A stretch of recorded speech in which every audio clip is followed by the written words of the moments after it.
5 వరకు చదువుకుందాం. మార్క్సు వార్త 14వ అధ్యాయము 22, 23, 24, 25 వచనాలు చదువుకుందాం. వారు భోజనము చేయుచుండగా ఆయన యొక్క రొట్టెను పట్టుకుని ఆశీర్వదించి విరిచి వారికిచ్చి, మీరు తీసుకునుడి, ఇది నా శరీరం అనెను. పిమ్మట ఆయన గిన్నె పట్టుకుని కృతజ్ఞతాస్తుతులు చెల్లించి దాన్ని వారికి ఇచ్చెను. వారందరూ దానిలోను త్రాగిరి. అప్పుడు ఆయన, ఇది నిబంధన విషయమై అనేకుల కొరకు చిందించబడుచున్న నా రక్తము. నేను దేవుని రాజ్యములో ద్రాక్షరసము క్రొత్తదిగా త్రాగు దినం వరకు ఇకను దానిని త్రాగనని మీతో నిశ్చయముగా చెప్పుచున్నాను అనెను. ప్రార్థన చేసుకుందాం. మహాగణుడుగు తండ్రి, మహాపరిశుద్ధులకు దేవ, సర్వశక్తిమంతుడా, మీకు వందనాలు, మీకు స్తోత్రాలు. మరొకసారి తండ్రి ప్రభువా, మమ్మల్ని ఈ స్థలము ఉంచినందుకు కొరకై మీకు మహిమ చెల్లిస్తున్నాము తండ్రి. మా మంతట మేము రాలేము దేవా, నీవే మమ్మల్ని తోడుకుని వచ్చిన దేవుడు తండ్రి. ఎందుకంటే నీ వాక్యమే మాకు నిత్య జీవము దేవా, నీ సన్నిధి మా ఆశ్రయము దేవా. ప్రభువా, ఇది ఈ స్థలము కానీ ఈరోజు మాకు ఇవ్వబడినటువంటి ఈ వర్తమానము కానీ ఈ ఆరాధన కానీ మేము కోరుకుంటే నువ్వు ఇచ్చింది కాదు ప్రభువా. ప్రభువా, మేము ఇక్కడ ఉండాలని ప్రభువా నీవే కోరుకుని ఉన్నావు తండ్రి. మీకు స్తోత్రాలు. ఈరోజు అనేక మంది కోరుకుంటారు, కానీ మేము కోరుకుంటే జరిగేది కాదు ప్రభువా. నీవే మా నిమిత్తము కోరిక కలిగి ఉన్నావు తండ్రి. అందరి బట్టి మీకు స్తోత్రాలు చెల్లిస్తున్నాం. కనుక నాయన, కూడి వచ్చిన ప్రతి బిడ్డను దీవించండి, ఆశీర్వదించండి. నీ కృపలో మమ్మల్ని బలపరచమని ప్రభా అల్పుడైన దాసుని మరుగు చేసుకుని కొన్ని మాటలు నీ వాక్యములో నుండి మాకు అనుగ్రహించమని, మీరే మాకు సహాయము చేయమని యేసుక్రీస్తు నామములో ప్రార్థిస్తున్నాను. ఆమేన్. అందరు కూర్చోండి. దేవునికి మహిమ కలుగునుగాక. కూడిన అందరికి కూడా వందనాలు తెలియచేస్తూ ఉన్నాను. మరి ఈ సమయంలో కొద్ది నిమిషాలు, ఒక అరగంట దేవుని యొక్క వాక్యాన్ని ధ్యానం చేసుకుందాం. ప్రియ సహోదరి సహోదరులారా, ఇది ప్రభురాత్రి భోజన ఆరాధన అయినది. దీన్ని మనం సంస్కారం అని చెప్పి కూడా అంటాం. సంస్కారము అంటే, సంస్కారం అంటే తెలుగులో ఒకే విధంగా ఉన్నా సరే ఇంగ్లీష్లో వేరు వేరు అర్థాలు ఉంటాయి. అయితే ఈ ప్రభురాత్రి భోజనానికి ఇంగ్లీష్లో ఏముంటుందంటే కమ్యూనియన్ అని ఉంటుంది. ఏముంటుంది? కమ్యూనియన్.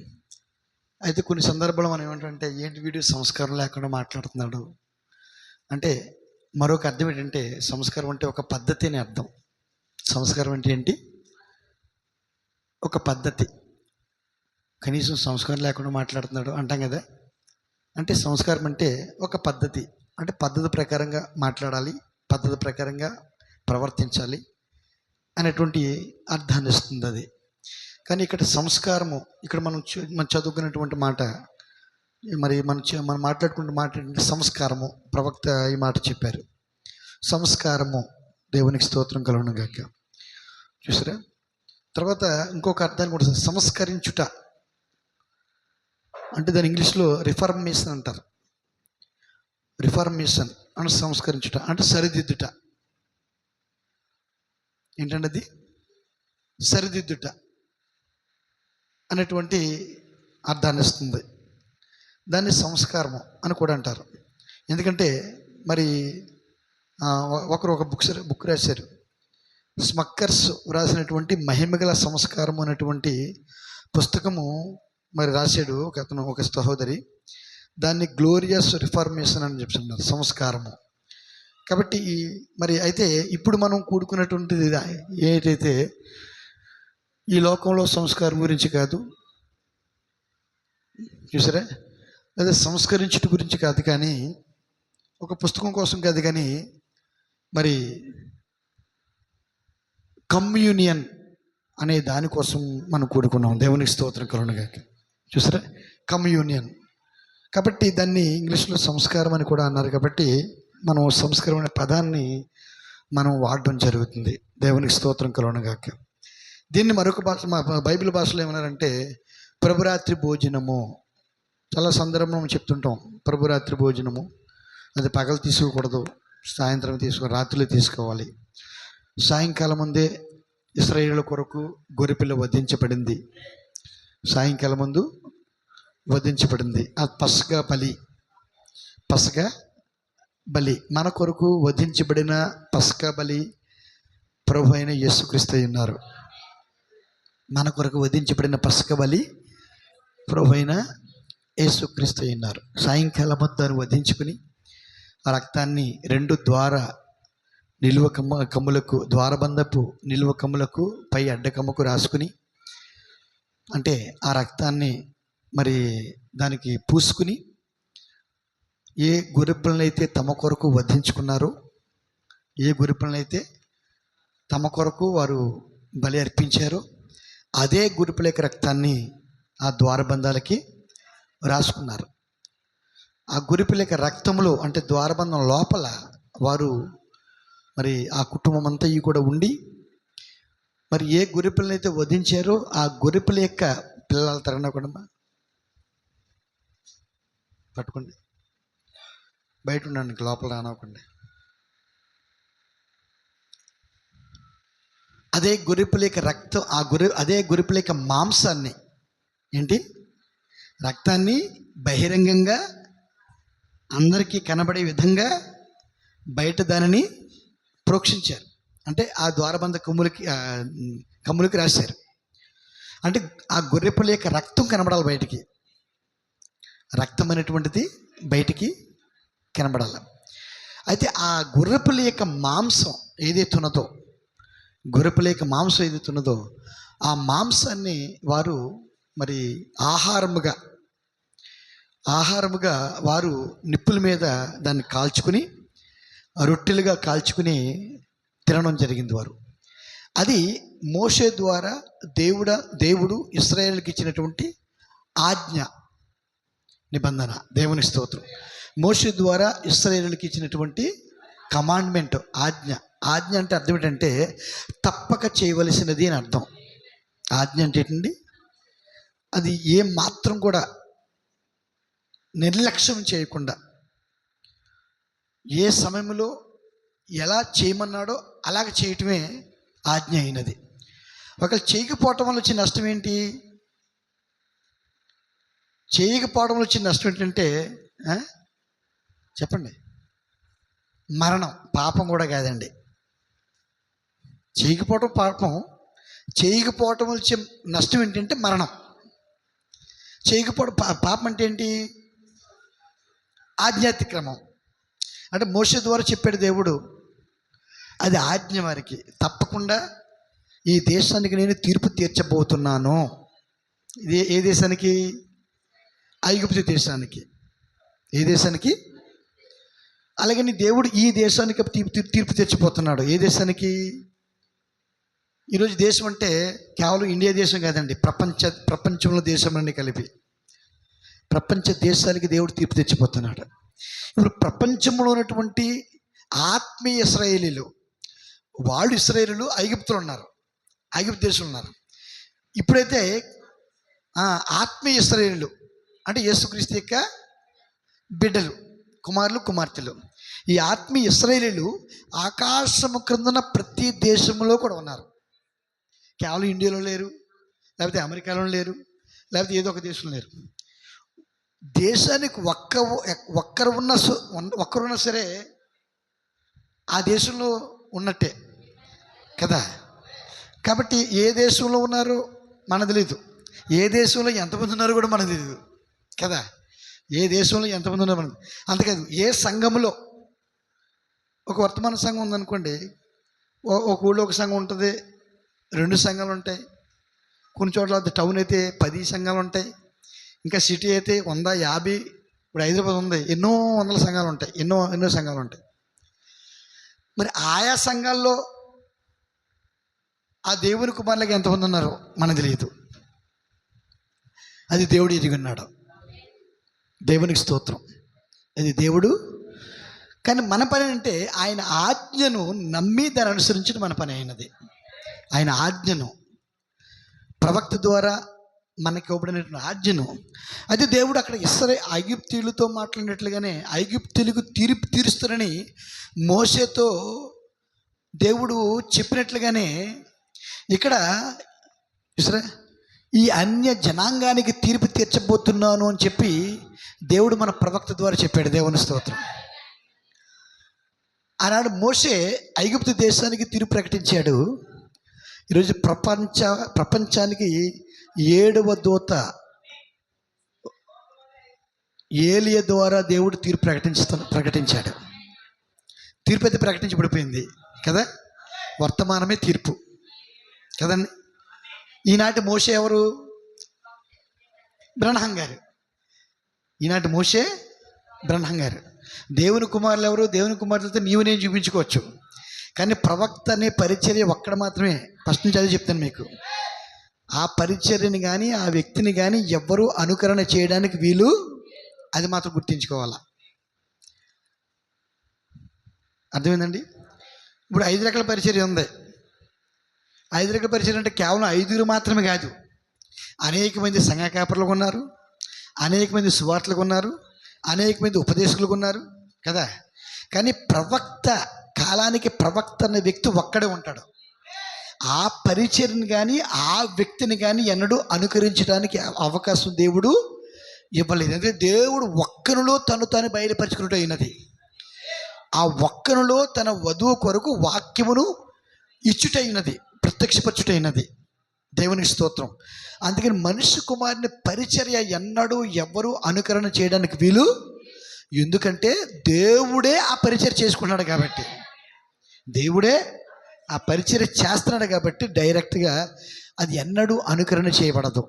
సువార్తకుల అనేక మంది ఉండొచ్చు, సేవకుల అనేక మంది ఉండొచ్చు, కానీ ఈ ప్రవక్త ద్వారా సేవ చేసేటువంటి పరిచారకులు అనేక మంది ఉండొచ్చు. కానీ చూసారా, ఇంతమంది, ఇన్ని వేల మంది పరిచారకులు, 5 పరిచర్లు ఉన్నటువంటి ఇన్ని వేల మంది కూడా పాస్టర్లు కానీ సువార్తలు కానీ ఈ ఒక్క ప్రవక్త వాక్యాన్ని మాత్రమే బోధించాలా అంటే అర్థం ఏంటంటే మరొక వర్తమానం లేదు, మరొక వ్యక్తి లేడు. అందుకే దీనికి అనుకరణ లేదు. ఒకవేళ దీనికి అనుకరణ ఎవరైనా తయారు చేస్తే, ఈరోజు చాలా బోధలు చేసాయి, వారు మరణమందు ఉన్నారని చెప్పి బైబిల్ చెప్తుంది. మరణం. కాబట్టి అక్కడ మోషే ద్వారా దేవుడు ఐగుప్తీయులకు తీర్పు తీరుస్తానని చెప్పి మరి ప్రకటించాడు.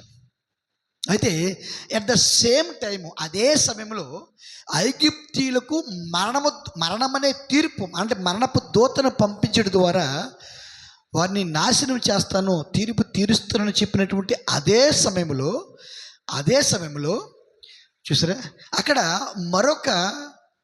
మరొక ఆ తీర్పు క్రింద మరొక మాటను దేవుడు ప్రవక్తకు బయలుపరిచాడు. ఏంటి అంటే, ఆ ఐగుప్తీయులు అవిశ్వాసులై ఉన్నారు, జీవమగల దేవుణ్ణి నమ్మని వారై ఉన్నారు. ఈ లోకము కూడా జీవమగల దేవుణ్ణి నమ్మలేదు. కానీ ఐగుప్తులో దేవుని పిల్లలు ఉన్నారు. ఎక్కడైతే దేవుడు తీర్పు తీర్చబోతున్నాడో కదా, ఆ దేశంలోనే ఆ ప్రజల దగ్గరే దేవుని పిల్లలు కూడా ఉన్నారు. అలాగే ఈ ప్రపంచం అంతా కూడా చూసారా సర్పసంతానమే. ఈ ప్రపంచంలోనే దేవుని పిల్లలు కూడా ఉన్నారు. దేవుని స్తోత్రం. వారు ఎవరు కాదు, మనమే ఉన్నాం. దేవునికి మహిమ. యేసుక్రీస్తు దేవుడని నమ్మి ఆయన పరిశుద్ధాత్మను పొందినటువంటి ప్రతి దేవుని కుమారుడు దేవుని పిల్లలై ఉన్నారు. దేవుని స్తోత్రం. మరి ఏ సంఘంలో ఉన్నా, ఏ గ్రామంలో ఉన్నా, ఏ రాష్ట్రంలో ఉన్నా, ఏ దేశంలో ఉన్నా దేవుని స్తోత్రం. కానీ ప్రపంచానికి తీర్పు మాత్రం తథ్యం. అది ప్రవక్త ద్వారా బయలుపరచబడిన వాక్యం. ప్రవక్త ద్వారా పలుకబడిన వాక్యం. దాంట్లో ఎటువంటి మార్పులు ఉండవు. ఆ సమయం చెప్పాడు, ఆ టైం చెప్పాడు, ఆ తీర్పు ఏంటో చెప్పాడు. ఆ తీర్పు ఏదో తెగులో చూసారా, ఏదో రోగమో, ఏదో కడుపు నొప్పో, ఏదో కాలు నొప్పో కాదు. అవన్నీ కూడా అయిపోయాయి. ఆ 9 అద్భుతాల్లో ఇవన్నీ ఉన్నాయి. కానీ ఈ 10వ అద్భుతం, ఐగుప్తు దేశంలో దేవుడు మోషే ద్వారా చేయబడినటువంటి ఈ 10వ అద్భుతం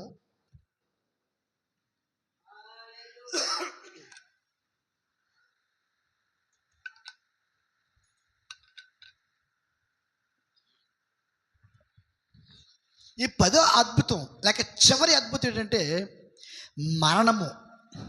ఏంటంటే మరణం, డైరెక్ట్ మరణము. అంటే మరణం అంటే ఏంటంటే చూసారా, అవిశ్వాసానికి తీర్పు, జడ్జిమెంట్. అది దేనికండి? అవిశ్వాసానికి జడ్జిమెంట్. అది అంటే అర్థం ఏంటంటే చివరి తీర్పు. మరణాన్ని దేవుడు ఎందుకు నిర్ణయించాడంటే మరణం తర్వాత ఏమీ లేదు కాబట్టి. ఇంకా మరణం తర్వాత ఏమీ లేదు కదా. మనిషి యొక్క చివరి శత్రువు ఏంటి? మరణమే. మనిషి యొక్క చివరి శత్రువు.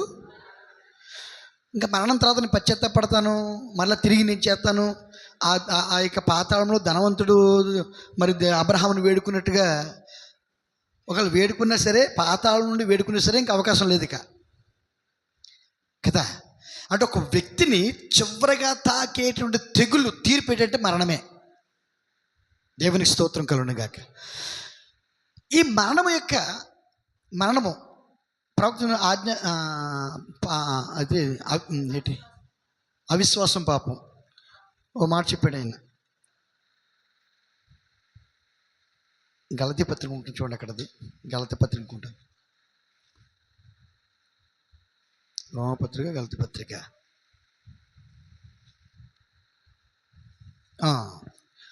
6వ అధ్యాయం 23వ వచనం. 6వ అధ్యాయము 23వ వచనం. యాలేనగా తీసారందరూ.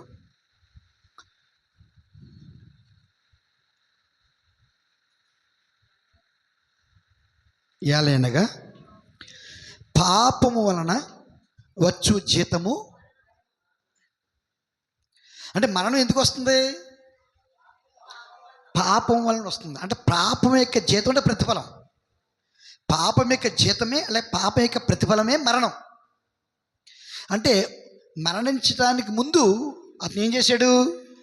పాపం చేశాడు. ఆ పాపం చేసినందుకు వచ్చేటువంటి జీతమే లేదా ప్రతిఫలమే మరణం. దేవుని స్తోత్రం కలుగును గాక. అర్థమైందండి? పాపం వలన వచ్చే జీతము మరణము. దేవునికి మహిమ కలుగును గాక.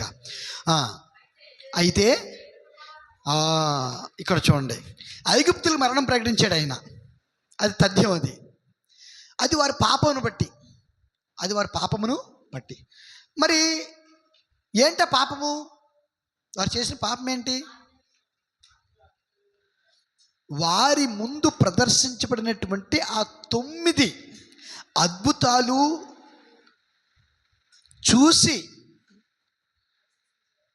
చూసారా, ఇశ్రాయేలు దేవుడని ఎరిగి, ఆయనే సృష్టికర్తని ఎరిగి, ఆయన మాత్రం ఇది చేశాడు, ఆయనే సృష్టికర్తని ఎరిగి, ఆయన దేవుడు ఆ 9 అద్భుతాల ద్వారా సృష్టికర్త అయిన దేవుడుగా వారందరికీ ప్రత్యక్షపరుచుకున్నప్పుడు అది కళ్ళారా చూసి, అది అనుభవించి ఎరిగి ఇంకా కూడా నమ్మకపోవటమే పాపం. ఈరోజు మన జీవితంలో కూడా అంతేనండి. ఎన్నో అద్భుతాలు, ఎన్నో ఆశ్చర్యకార్యాలు, ఎన్నో దేవుడు చేస్తున్నాడు మనకి. అవన్నీ తెలిసి మనం అనుభవించి దాన్ని చూచి కూడా ఒకవేళ ఇంకా దేవుడు నమ్మలేదనుకోండి, వర్తమానం నమ్మలేదనుకోండి, ఈ వాక్యాన్ని, ఈ ఆజ్ఞను నమ్మలేదనుకోండి, అది పాపమైనది. ఆ తర్వాత మనం తాకేది ఏంటంటే మరణమే. దేవుడు అన్న ఆలోచన మార్చుకోడు, పద్ధతిని మార్చుకోడు. కాబట్టి ఆ 9 ప్రవక్తని పంపించి, ప్రవక్త ద్వారా ఆ 9 అద్భుతాలు చేసినప్పుడు, ఆ 9 అద్భుతాల్లో కూడా దేవుడు తన్ను తాను ఏమైనాడో ప్రత్యక్షపరచుకుని దాని వారి నోటి ద్వారా ఒప్పుకుని కూడా ఆ తెగులు మైతును తీసేయని బతిమాలి మళ్ళా మోసే ద్వారా దాన్ని తీయించేసుకుని చేశారండి ఆ పనులు. కప్పలు సృష్టించాడు. బాబు మోషే గారు ఆ కప్పలు తీసేయండి, మీ దేవుడు గొప్పోడే, మీ దేవుడు దేవుడే, మేము నమ్ముతాం, మీరు వెళ్ళిపోతే వదిలేస్తాం మేము, కప్పలు తీసేయండి బాబు. రప్పించినోడు తీయాలి దాన్ని. అందుకే ప్రవక్త పరిచర్య అనుకరణ చేయకూడదు మనం. మోసే రప్పించి ఇంకోటి తీయలేడు, కప్పలు మోసే రప్పించాడు. ఇంకొకటి వచ్చి నేను ప్రవక్తని నేను తీసేస్తాను నీకు ఎందుకంటే తీగలడా? ఇద్దరు ఒకే టైంలో దేవుడు వాడుకుంటాడండి? ఎన్నడూ వాడుకోడు. దేవుని స్తోత్రం. కాబట్టి వాళ్ళు మోషేకి విన్నవించుకున్నారు. వాళ్ళు మోషే లాంటి వాళ్ళు అక్కడ మాంత్రికులు ఉన్నారు కదా, మరి వాళ్ళు ఎందుకు తీలైపోయారు? వాళ్ళు దేవుని స్తోత్రం. మోషేయే తీశాడు, మోషే ద్వారా దేవుడు ఇచ్చాడు, మోషే ద్వారా మన తీర్పుని తీశాడు దేవుడు. దేవుని స్తోత్రం. మళ్ళీ మోషే బతిమలకు మీ దేవుడు దేవుడే, ఆయన సృష్టికర్తే, మేము ఒప్పుకుంటున్నాం, ఆయన లోకరక్షకుడు, మేము ఒప్పుకుంటున్నాం, మిమ్మల్ని పంపించేస్తాం బాబు కప్పలు తీసేయి, మేము పంపించేస్తాం, వదిలేస్తాం, మేము మమ్మల్ని తీసే అంటే మళ్ళీ మోషే వచ్చి తీసాడు అంతే. మోషేకి చాలా సింపుల్ అది మోషే కాదు, దేవుడు రప్పించినవాడు దేవుడే, తీసేవాడు దేవుడే. దేవునికి స్తోత్రం కలుగును గాక. సృష్టించేవాడు దేవుడే, దాన్ని తీసేసేవాడు కూడా, అది లేకుండా చేయవాడు కూడా దేవుడే. దేవునికి స్తోత్రం. లేకపోతే మరి ఐగుప్తు దేశం అంతా గుట్టలుగా ప్రతి ఇంట్లో ప్రతి చోట గుట్టలు పడినటువంటి ఆ కప్పలు ఒక్క క్షణం ఎలా పోతాయి? కలుగును గాక అన్నవాడే పోవును గాక అని చెప్పాడు ఆయన. దేవుని స్తోత్రం కలుగును గాక. మనం తప్పు చేసినప్పుడు, మనం పొరపాటు చేసినప్పుడు దేవుడు కలుగును గాక అని చెప్తాడు ఆయన. ఏంటి? వ్యాధి. అదే దేవుడు మనం పశ్చాత్తాపడిన వెంటనే పోవును గాక అంటాడు ఆయన. మన పశ్చాత్తాపడినప్పుడు ఏమంటాడు? ఆ పోవును గాక అంటాడు ఆయన. కలుగును గాకని పలికిన వాడే ఆ పోవును గాకని పలుకుతున్నాడు. దేవుని స్తోత్రం. ప్రాణం పెట్టడానికి నాకే అధికారం ఉంది, తీసుకోవడానికి కూడా అధికారం నాకే అధికారం ఉంది. నేనే సృష్టించగలను, నేనే దానిని తీసివేయగలను. దేవునికి స్తోత్రం కలుగును గాక. కాబట్టి ఇక్కడ ఐగుప్తుకి అయితే తీర్పు కన్ఫర్మ్ అయిపోయింది.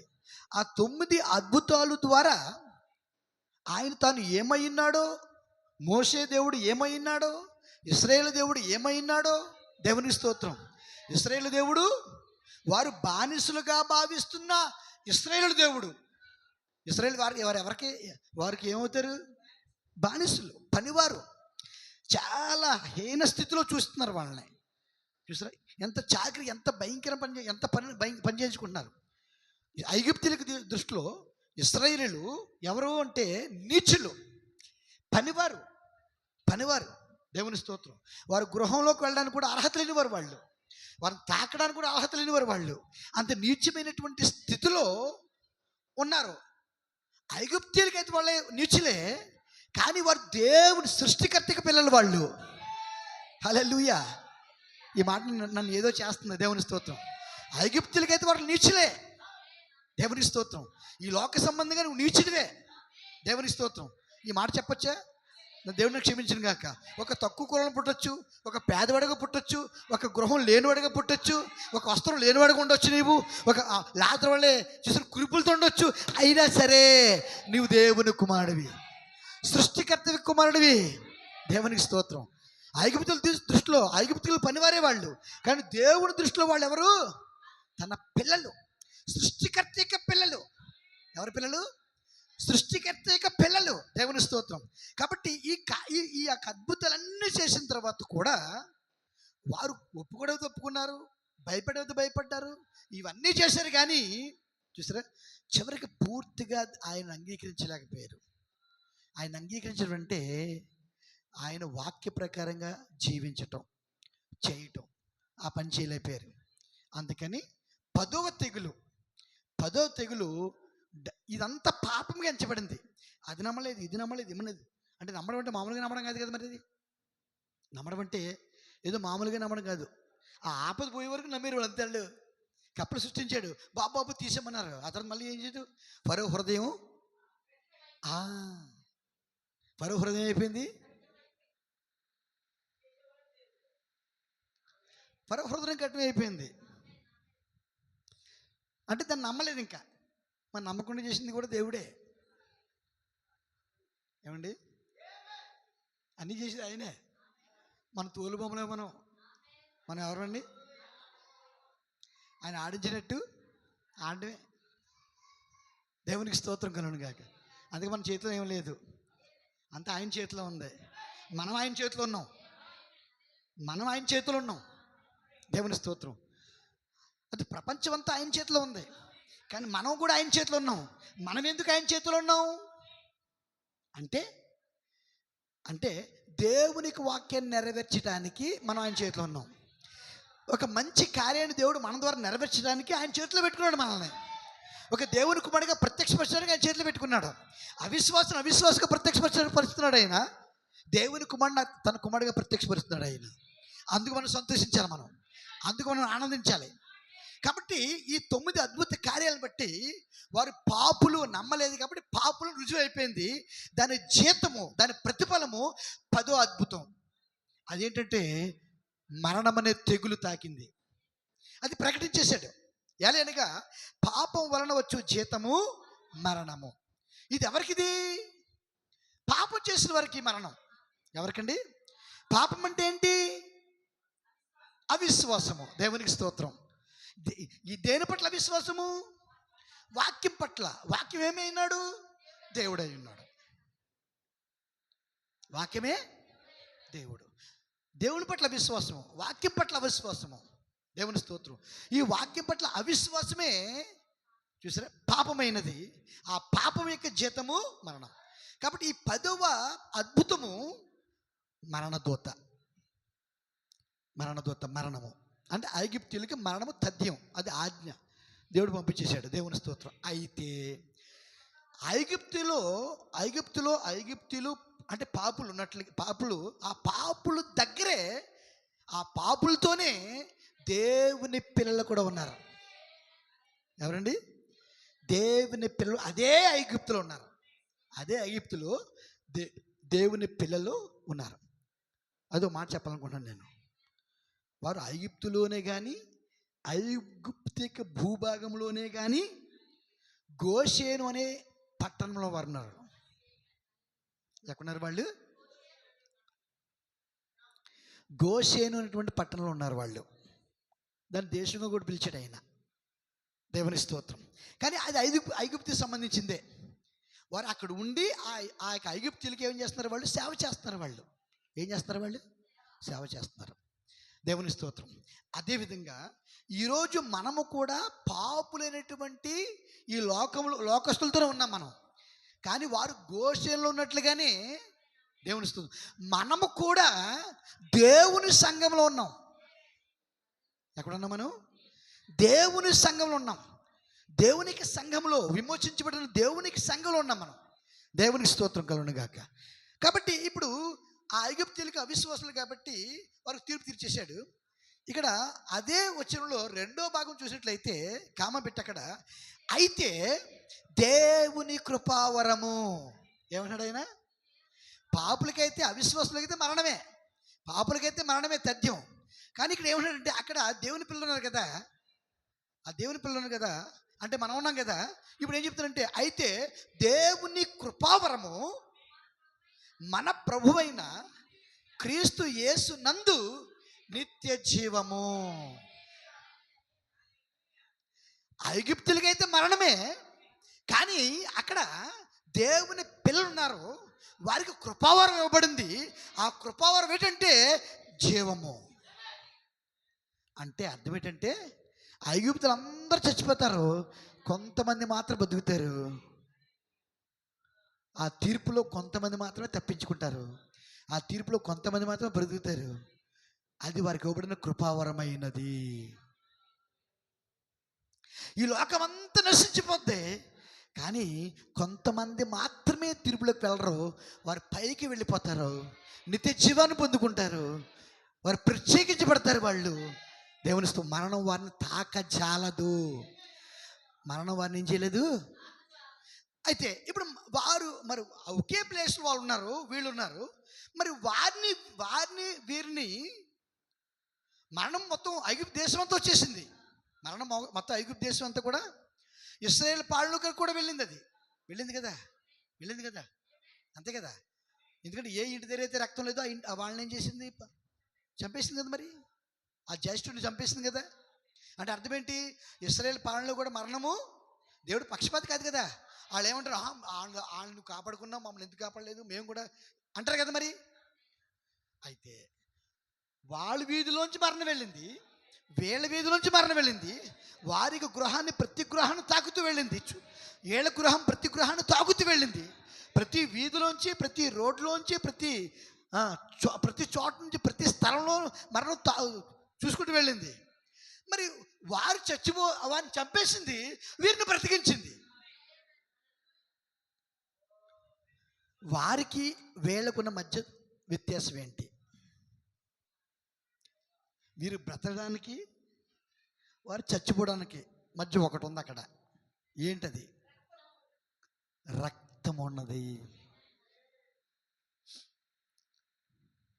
ఏముందండి? రక్తం ఉంది. అంటే వారి యొక్క మరణాన్ని, ఇశ్రాయేలు యొక్క మరణాన్ని ఏది ఆపింది? రక్తం ఆపింది. ఏ రక్తం అది? గొర్రెపిల్లకి రక్తము, దేవునికి రక్తము, పరిశుద్ధునికి రక్తము. ఏమాపింది? దేవుని స్తోత్రం. ఇక్కడ దూత ఉన్నాడు, మరణదూత. ఇక్కడ ఇశ్రాయేలు ఉన్నాడు. ఈ దూతకి ఇశ్రాయేలుకి మధ్యలో ద్వారబంధం ఉంది. అందుకని ఈ వీధి గుండా ప్రయాణం చేస్తున్న అక్కడ ఏముంటుంది? దేవుని స్తోత్రం. ఆ మరణదూత ఆ ద్వారబంధాన్ని దాటి లోపల రాగలేకపోయింది. ఏది ఆపింది? రక్తం ఆపింది. దేవుని స్తోత్రం. రక్తాన్ని దాటి బయట లోపల రాలేకపోయింది. దేవుని స్తోత్రం కలుగును గాక. అందుకే దేవుని ప్రవక్త చెప్తారు చాలా వర్తమానంలో, నీవు క్రీస్తులో ఉంటే, దేవుని స్తోత్రం, మనము క్రీస్తులో ఉంటే మరణము క్రీస్తుని దాటి రాలేదు, మరణము క్రీస్తుని తాకలేదు. నువ్వు ద్వారం లోపల ఉంటే ఏమిటి? ద్వారం ఎవరు? ఏం చెప్పాడు ఆయన? నేనే ద్వారమును. దేవునికి స్తోత్రం కలుగును గాక. కాబట్టి ఆ క్రీస్తే ద్వారమైనాడు, యేసే ద్వారమైనాడు. ఆ ద్వారముడు దాటి లోపల రాలేదు. దేవుని స్తోత్రం. ఆ ద్వారము యేసు అయినాడు. ఆ యేసు రక్తాన్ని కలిగి ఉన్నాడు, యేసు జీవాన్ని కలిగి ఉన్నాడు. అది మంచి జీవమైనది, అది నిత్య జీవమైనది. ఆ నిత్య జీవాన్ని మరణం ఎన్నడూ తాకలేదు.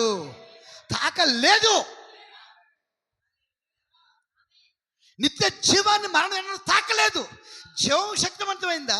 మరణం గొప్పదా? జీవం గొప్పదా? మరణం గొప్పదా? జీవం శక్తివంతమైందా? మరణం శక్తివంతమైందా? వెలుగు శక్తివంతమైందా? చీకటి శక్తివంతమైందా? దేవునికి స్తోత్రం కలుగును గాక. కాబట్టి దేవుడే వారికి ద్వారమైనాడు. దేవునికి స్తోత్రం. ఆ ద్వారం వారికి లేడు. వారు అందరిలాగా మామూలు ద్వారబంధాలు కలిగి ఉన్నారు. చూసారా? అందరిలా మామూలు ద్వారబంధాలు కలిగి ఉన్నారు. వీళ్ళు అదే ద్వారబంధాలు కలిగి ఉన్నారు. చూసారా? కానీ వారి ద్వారబంధాలకి వీరి ద్వారబంధాలకి ఒక వ్యత్యాసం ఉంది. అది రక్తమై ఉన్నది. నీవున్నటువంటి నీకు బయట వారికి ఒక వ్యత్యాసం ఉంది. అది రక్తమైనది. అది ఏ రక్తం? అది జీవము గల దేవుని యొక్క రక్తము. జీవము గల దేవుని యొక్క. అందుకే ప్రతివాడు ప్రభువైన యేసుక్రీస్తు నామములో బాప్తిసం పొంది, వాక్యం ద్వారా శుద్ధీకరణ పొంది, పరిశుద్ధాత్మ యొక్క బాప్తిసం పొందాలి. ఎవరైతే ప్రభువైన యేసుక్రీస్తు నామములో బాప్తిసం పొందారో వారు తప్పకుండా సహవాసమందును, రొట్టె విరుచుట యందును, ప్రార్థన చేయటం యందును ఎడతెగకుండి ఎల్లప్పుడు రొట్టె విరుచుచు సహవాసం చేస్తూ, దీనికి ఇప్పుడు కూడా ఎడతెరపు ఉండకూడదండి. అంటే గ్యాప్ ఉండకూడదండి.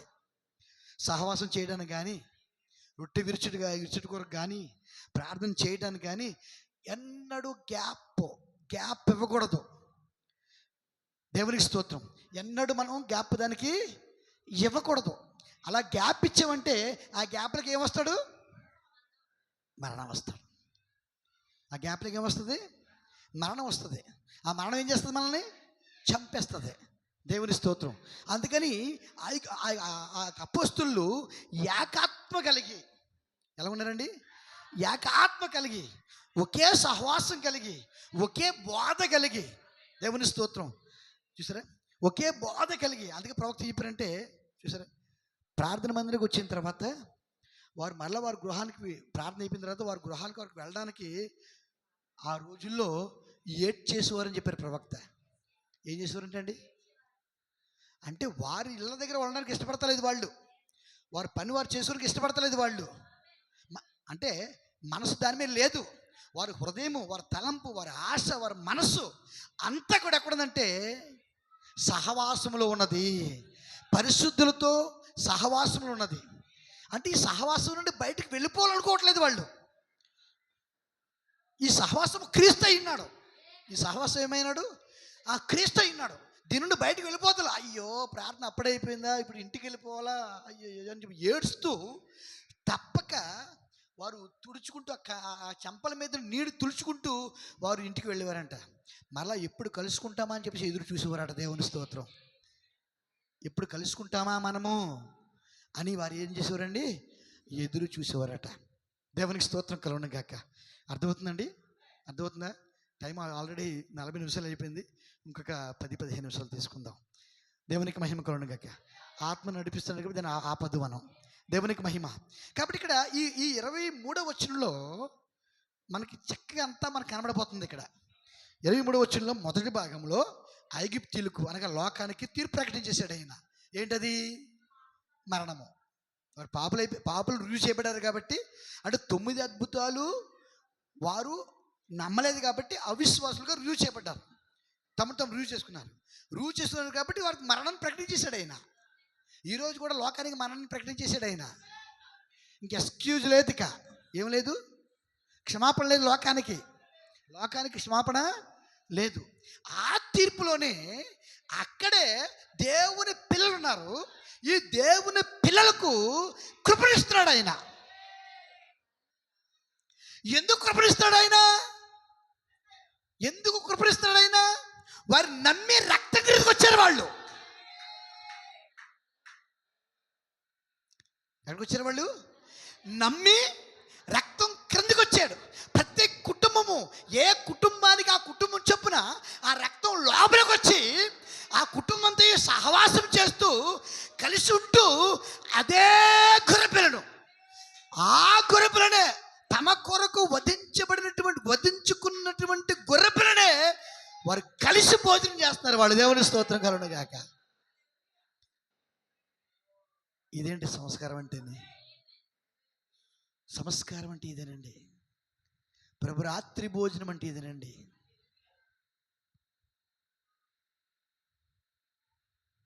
దేవునికి మహిమ కలుగును గాక. ఇదంతా ఎక్కడ జరుగుతుంది? రక్తం లోపల జరుగుతుంది. ఎక్కడ జరుగుతుందండి ఇది? ద్వారం లోపల. ఆ ద్వారం రక్తం ఉంది. అందరికీ ద్వారం ఉన్నాయి, వారి ద్వారం ఉన్నాయి, కానీ ఆ ద్వారం రక్తం లేదు. ఎక్కడైతే రక్తం లేదో ఆ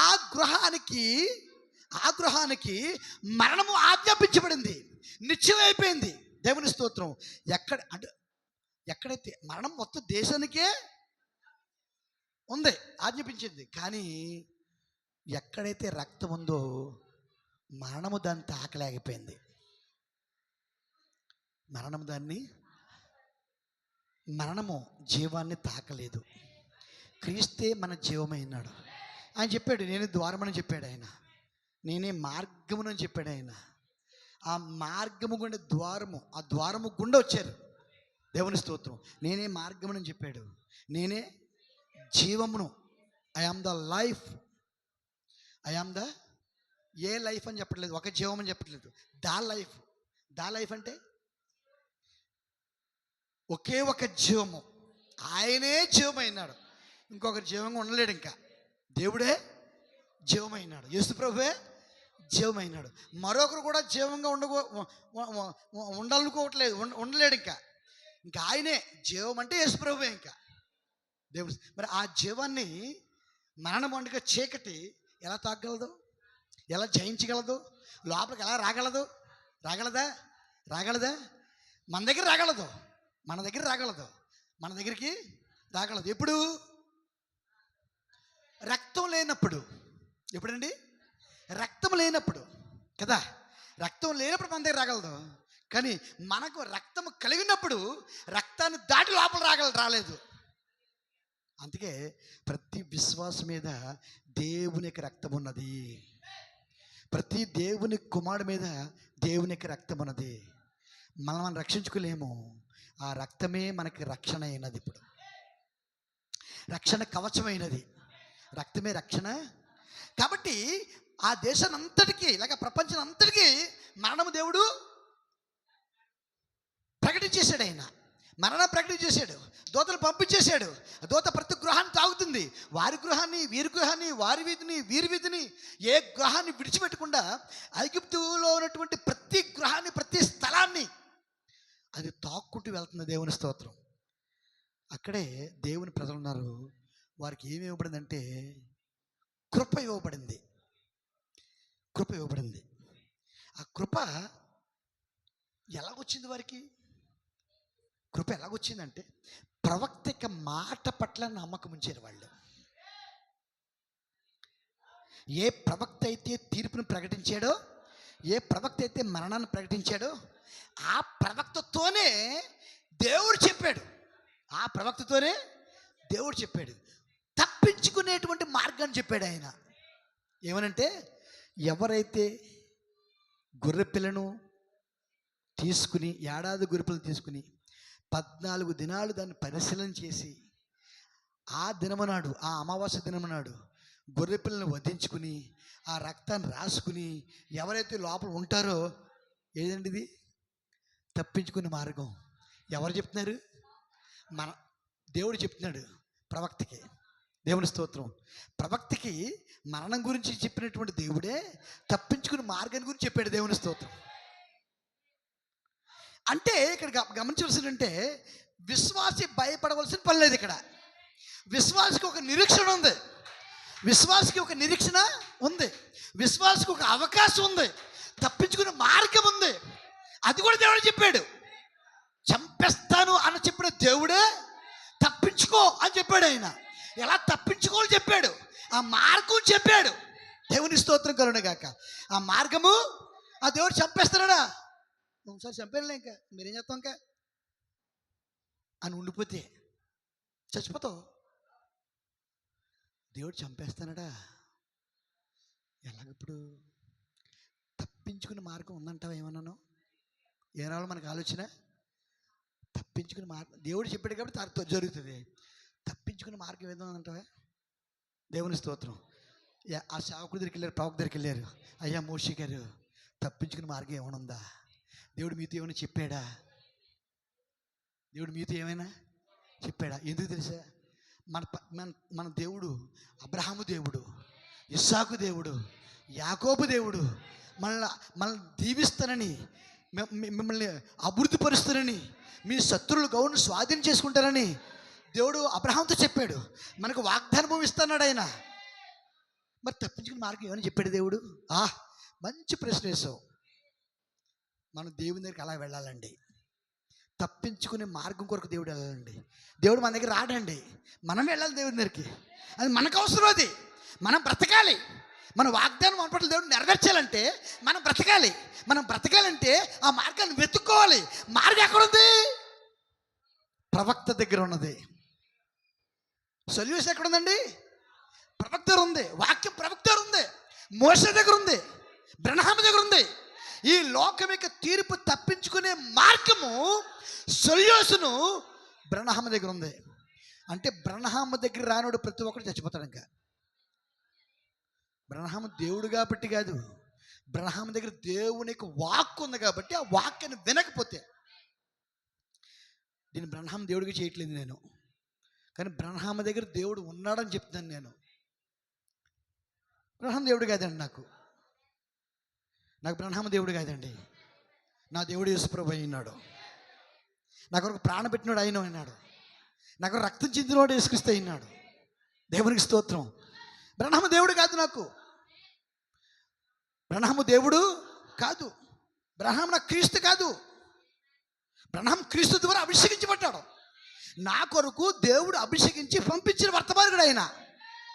క్రీస్తు ఆయనలో ఉన్నాడు, ఆయన క్రీస్తు కాదు. క్రీస్తు ఆయనలో ఉండి ఆయన అభిషేకించి ఒక వర్తమానంతో అభిషేకించి నా దగ్గరికి పంపించాడు. ఆ వర్తమానాన్ని నమ్మడం కొరకు దేవుని స్తోత్రం. ఆ బ్రహ్మను క్రీస్తుని నేను నమ్మినట్లయితే, వర్తమానం నమ్మినట్లయితే, బ్రహ్మ ఏ క్రీస్తు చేత అభిషేకించబడ్డాడో అదే క్రీస్తు ద్వారా నేను అభిషేకించబడతాను. అదే క్రీస్తు నాలోనే ఉంటాడు. బ్రహ్మలో ఉన్న దేవుడే అతను వర్తమానం నమ్మితే నాలోకి వస్తాడు ఆయన. దేవుని స్తోత్రం. నీవు నమ్మితే నీలోకి వస్తాడు, నీవు నమ్మితే నీలోకి వస్తాడు. అంతే తప్ప బ్రహ్మ దేవుడు కాదు, బ్రహ్మలో ఉన్నవాడే దేవుడు అయినాడు. వ్యత్యాసం అర్థమైందండి? బ్రహ్మ దేవుడు కాదు, కానీ బ్రహ్మలో దేవుడే ఉన్నాడు. బ్రహ్మలో ఉన్నవాడు దేవుడు. బ్రహ్మలో ఉన్నవాడు నాకు కావాలి. ఇప్పుడు బ్రహ్మలో ఎవరైతే ఉన్నారో ఆయన నాకు కావాలి. ఆయన నా దగ్గర రావడం కోసమే ఆయన దగ్గరికి వచ్చాడు. ఆయన బ్రహ్మ దగ్గరికి వచ్చి బ్రహ్మ దగ్గర నుంచి నా దగ్గర రావడానికి ఇష్టపడుతున్నాడు ఆయన. అందుకే బ్రహ్మ ద్వారా దేవుడు నాకు వర్తమానం పంపించాడు. బ్రహ్మ నాకు వర్తమానికుడే అయినాడు. బ్రహ్మ నాకు వర్తమానికుడే అయినాడు. దేవునికి స్తోత్రం కలుగునుగాక. దేవునికి మహిమ కలుగునుగాక. ఎంత గొప్ప కృప, ఎంత గొప్ప కృప అండి. దేవునికి స్తోత్రం. నాకు ఎంతో సంతోషంగా ఉంది, నాకెంతో ఆనందంగా ఉంది. దేవునికి ఈ ప్రత్యక్ష మీద ఇంకో గంట మాట్లాడతాడు దేవుడు, కానీ సమయం లేదు కానీ ముగించుకుందాం. కాబట్టి ఇక్కడ ఈ వచ్చినని చెప్పి నేను ముగిస్తాను. దేవుని స్తోత్రం. చూసారా, కమాండ్మెంట్ వచ్చింది, ఐగుప్తుని నేను మరణంతో తుడిచిపెట్టేస్తాను. అందులో ఎవరున్నారు? ఇశ్రాయేలు ఉన్నారు, దేవుని పిల్లలు ఉన్నారు. అలాగే దేవుడు లోకాన్ని నేను మరణంతో, కేవలం ప్రవక్త గారు మాట్లాడుకుంటూ వస్తున్నాడు ఆయన కదా. ఈ లోకమే అంతం కోసం దేవుడు మాట్లాడుకుంటూ ప్రవక్తల ద్వారా వర్తమానం ద్వారా మాట్లాడుకుంటూ వస్తున్నాడు కదా. ఈ క్రమంలో చివరి ప్రవక్త బ్రహ్మము, చివరి ప్రవక్త బ్రహ్మం. దేవుని స్తోత్రం. చూసారా, ఆ 7వ దూత తీర్పు తీర్చాలి. ఇప్పుడు పాత్రలు కుమ్మరించేది 7 దూతలే, తీర్పు తీర్చేది 7 దూతలే. దేవుని స్తోత్రం. అర్థమైంది? మీరు 7 దూతలు చెప్పినప్పుడు 7 వర్తమానికులు ఎవరో కాదు, వాళ్ళు ఎవరి ద్వారా ప్రకటిస్తున్నాడో వారి ద్వారా తీర్పు తీరుస్తున్నాడు ఆయన. మీకు అర్థమైందండి? ఎవరి ద్వారా ఈ లోకానికి దేవుడు ప్రకటిస్తున్నాడో తీర్పు కూడా వారి ద్వారా తీరుస్తున్నాడు ఆయన. పాత్రలు కుమ్మరించేవాడు వాళ్ళే. పాత్రలు ప్రకటన గ్రంథంలో పాత్రలు కుమ్మరించేవారు ఎవరండి? బోర్ల బూది వాళ్ళు ఎవరండి? వాళ్ళే.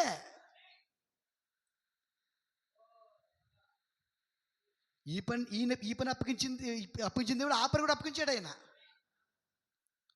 దేవునికి స్తోత్రం కలుగును గాక.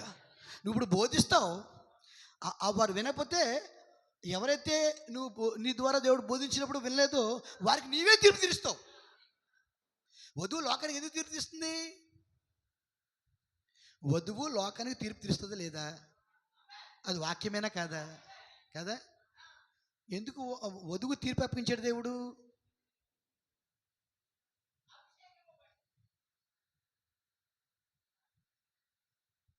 వధువుకి తీర్పు ఎందుకు అప్పగించాడు?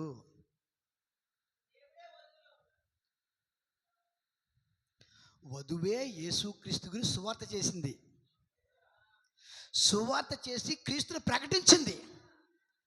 ఏ వధువైతే దేవుని సేవ చేసిందో, సువార్త చేసిందో, క్రీస్తుని ప్రత్యక్షపరిచిందో ఆ వధువుకే దేవుడు తీర్పు అప్పగించాడు. ఎవరికి తీర్పు? అది నమ్మని వారికి తీర్పు. ఎవరికి తీర్పు? ఆ వధువు సువార్త చేసినప్పుడు ఆ వధువు యొక్క వర్తమానాన్ని నమ్మని వారికి ఆ వధువు ద్వారా దేవుడు తీర్పు తీర్చబోతున్నాడు. దేవునికి స్తోత్రం కలుగును గాక. సరే, మళ్ళీ ఇక్కడ నిలబెడదాం. మనం దాటిపోవడానికి అవకాశం ఇవ్వలేదు దేవుడు. కాబట్టి ఈ 23 వచనం ఏలైనగా పాపం వలన వచ్చు జీతము మరణము. పాపం వలన వచ్చే జీతము. అయితే ఇది ఐగుప్తు లోకల్ యూనివర్సల్గా అందరికి తెలిసింది. అందరికీ ఎవరు పాపం చేసినా ఇంక తప్పించుకోలేడు. ఇంకా అంతే కదా, ఎవరు పాపం చేసినా ఏ అవిశ్వాసి తప్పించుకోలేడు. అయితే దేవుని కృపావరము మన ప్రభువైన క్రీస్తు యేసునందు నిత్య జీవము. అంటే అక్కడ 10వ తెగులు, చివరి తెగులు ఏదైతే ఉన్నదో, అక్కడ 2 కార్యాలు చేసింది. అది ఒకటి, ఈ 9 తెగుళ్ళని లేక 9 అద్భుత కార్యాలని నమ్మని వారిని అవిశ్వాసులుగా గుర్తించి వారికి మరణమని తీర్పు తీర్చింది, అంటే చంపేసింది వారిని. అవే 9 అద్భుత కార్యముల ద్వారా ఎవరైతే నమ్మి విశ్వసించి దేవుడు యెహోవాయే దేవుడని ఎవరైతే నమ్మారో వారి నీతిమంతులుగా తీర్చి వారికి నిత్య జీవనిచ్చింది. ఎంతమందికి అర్థమైంది ఈ మాట? దేవునికి స్తోత్రం కలుగును గాక. అంటే ఒకే కార్యం ద్వారా ఇద్దరికి తీర్పు తీరుస్తున్నాడు ఆయన. ఒకే కార్యం ద్వారా, ఒకే వాక్యం ద్వారా ఇద్దరు తీర్పు తీరుస్తున్నాడు. ఈరోజు ప్రవక్తిక 7వ దూతిక వర్తమానం ద్వారా ఈ లోకంలో 2 రకాల ప్రజలకు తీర్పు తీరుస్తున్నాడు ఆయన. ఏంటది? ఈ లోకము ప్రవక్త ద్వారా చేసిన అద్భుతాలు చూసి కూడా అవిశ్వాసులు అయిపోయారు కొంతమంది. వారిని మరణానికి అప్పగించాడు. అదే ప్రవక్త ద్వారా చేసినటువంటి అద్భుతాలు వాక్యము ఎవరైతే నమ్మారో వారిని నీతిమంతులుగా తీర్చి నిత్య జీవనిస్తున్నాడు. అంటే ఒకరిని చంపేస్తున్నాడు, ఒకరిని బ్రతికిస్తున్నాడు ఆయన. అర్థమవుతుందండి? ఒకరిని చంపేస్తున్నాడు, ఒకరిని.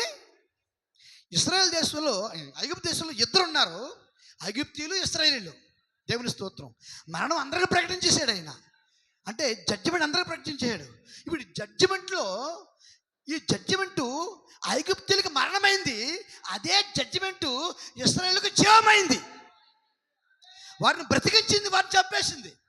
ఐగుప్తులు చంపేసింది ఆ జడ్జిమెంటు, అదే జడ్జిమెంటు ఇశ్రాయేలును బ్రతికించింది. ఇశ్రాయేలు ఏం చేసింది? అంతే కదా, బ్రతికారు కదా. అదే నిత్య జీవమైనది. అలా బ్రతికించడం గల ఒకే ఒక కారణం చెప్పంటే అదే సహవాసం గురించి సంస్కారం గురించి మాట్లాడుతున్నదే. ఒకే ఒక కారణం ఏంటంటే వారు బ్రతకడానికి, ఆ కృపావరాన్ని పొందుకోవడానికి, ఆ కృపను పొందుకోవడం ఒకే ఒక కారణం ఏంటంటే, చూసారా, అందరూ నశించిపోయే స్థలంలో వారు ఉన్నప్పటికీ చూసారా, వారు తప్పించబడ్డానికి గల కారణం ఏంటంటే యేసుక్రీస్తు అనే పస్కా బలి కలిగి ఉన్నారు వాళ్ళు. ఏం కలిగి ఉన్నారు వాళ్ళు? యేసుక్రీస్తు అనే పస్కా బలిని కలిగి ఉన్నారు. ఆ పస్కా బలి ఏంటో అంటే అర్థం తెలుసు మీకు? కమ్యూనియన్ అంటే అర్థం తెలుసా? ఆ పస్కా బలి అంటే అర్థం ఏంటంటే, దేవుని స్తోత్రం, వారు చనిపోవడానికి బదులు వారి కొరకు గొర్రె పిల్ల చనిపోయింది. మరణం తథ్యం, మరణము ఆ తీర్పు ఏంటి? మరణమే. అక్కడ అవిశ్వాసులైనటువంటి దేవుణ్ణి నమ్మనటువంటి అవిశ్వాసులైనటువంటి ఐగుప్తులను చంపేసింది. ఇక్కడ గొర్రె పిల్లను నమ్మినటువంటి దేవుణ్ణి నమ్మినటువంటి విశ్వాసులు బ్రతికించింది. కానీ వీరి దగ్గర కూడా మరణం జరిగింది. ఎక్కడ కూడా మరణం జరిగింది.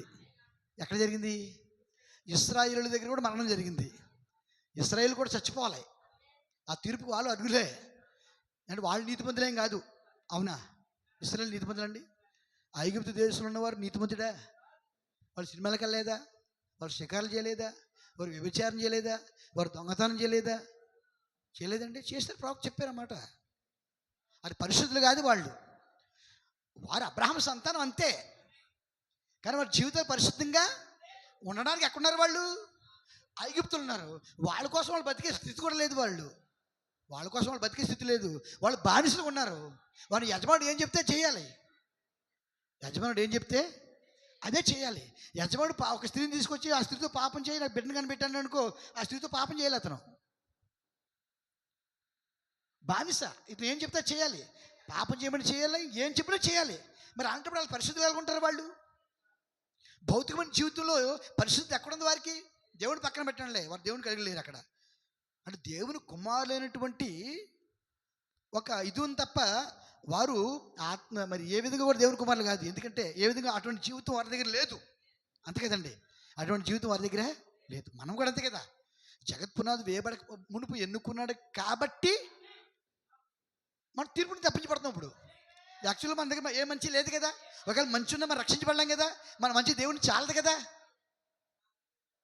అంటే అర్థం ఏంటంటే వారు కూడా పాపులే, ఐగుప్తీయుల వలే వారు కూడా పాపులే, వీళ్ళు పాపులే. క్రియారూపంలో చూస్తే, మానవ రూపంలో చూస్తే వాళ్ళు పాపం చేస్తారు, వీళ్ళు పాపం చేస్తున్నారు. మరి ఎందుకు వీరు రక్షించబడ్డారు? ఎందుకు వాళ్ళు నీతిమంతులుగా తీర్చబడ్డారు? ఎందుకు వారు నీతిమంతులుగా తీర్చబడ్డారంటే ఆ కాలంలో వారికి ఇవ్వబడిన వర్తమానాన్ని నమ్మారు. వారికి ఇవ్వబడిన వర్తమానాన్ని ప్రవక్తను నమ్మారు, ప్రవక్తకి వర్తమానం నమ్మారు. నమ్మటం మాత్రమే కాదు, కానీ దాన్ని క్రియారూపంలో చేశారు వాళ్ళు. నమ్మటం మరియు క్రియారూపంలో. అదే అంటే నన్ను ప్రేమించేవాడు నా ఆజ్ఞను ఆ గైకొనుట్లోనే జీవం ఉంది. తప్పించుకునే మార్గం అదే. ఆజ్ఞను గైకొనుటమే తప్పించుకునే మార్గమైనది అదే. ఆ ఆజ్ఞ ఇప్పుడు కృప అయింది వారికి. ఆజ్ఞ ద్వారా కనికరించబడ్డారు వాళ్ళు. ఆజ్ఞ నెరవేర్చారు కాబట్టి కృప చూపబడ్డారు వాళ్ళు. ఇప్పుడు ఆజ్ఞ వారు కృప అయింది. దేవుని స్తోత్రం. ఇప్పుడు ఐగుప్తులు వారి నీతిని బట్టి వారు క్షమించి వారు నీతిమంతులు కాలేదు. వారికి ఏ నీతి లేదు. వారు చచ్చిపోవాలి, కానీ వారు చచ్చిపోయారు. కానీ వారు కాదు, వారికి బదులు గొర్రెపిల్ల చచ్చిపోయింది అక్కడ. అంటే ఎక్కడ కూడా మరణం జరిగింది సుమా. ఎక్కడ కూడా ఏం జరిగింది? మరణం జరిగింది. ఎందుకు తెలుసా? ఆ గొర్రెపిల్లని వధించుకునే ముందు వాళ్ళు ఆ గొర్రెపిల్లని శుభ్రం చేసుకుని ఆ కుటుంబం అంతా కలిపి దేవుని స్తోత్రం ఆ గొర్రెపిల్ల దగ్గరికి వచ్చి తమ చేతులు గొర్రెపిల్లని వేసుకుని తమ చేతులు ఏం చేశారు? గొర్రెపిల్లని వేసి వారు ప్రార్థన చేసుకున్నారు. వాళ్ళు ఏమనంటే, ప్రభువా, మా అవిశ్వాసమును, మా పాపమును, మా శరీర క్రియలను, మా తప్పుడు జీవితాన్ని అంతటిని కూడా క్షమించు తండ్రి. మాకు బదులుగా ఈ గొర్రెపిల్లని వధించుకుంటున్నాం తండ్రి. మాకు బదులుగా మేము చనిపోవాలి, కానీ నువ్వు మా కొరకు ప్రవక్త ద్వారా గొర్రెపిల్లని సిద్ధపరిచావు తండ్రి. మా కొరకు ఎవరు సిద్ధపరిచాడు దేవుడు? ఎవరి ద్వారా సిద్ధపరిచాడు దేవుడు? ప్రవక్త ద్వారా. కాబట్టి నువ్వు మా కొరకు ప్రవక్త ద్వారా గొర్రెపిల్లని సిద్ధపరిచావు. కాబట్టి మా పాపములన్నీ, మా అవిధేయతలన్నీ, మా అతిక్రమములన్నీ ఈ గొర్రెపిల్ల మీదకి మేము పంపించుచున్నాము. ఈ గొర్రెపిల్లకి మేము పంపించున్నాము అని ఎప్పుడైతే హృదయపూర్వకంగా తమ పాపములు ఒప్పుకుని ఆ గొర్రెపిల్ల మీదకి పంపించారో, అప్పుడు ఆ కుటుంబం యొక్క పాపములన్నీ కూడా ఆ గొర్రెపిల్ల మీద ఆపాదించబడ్డాయి.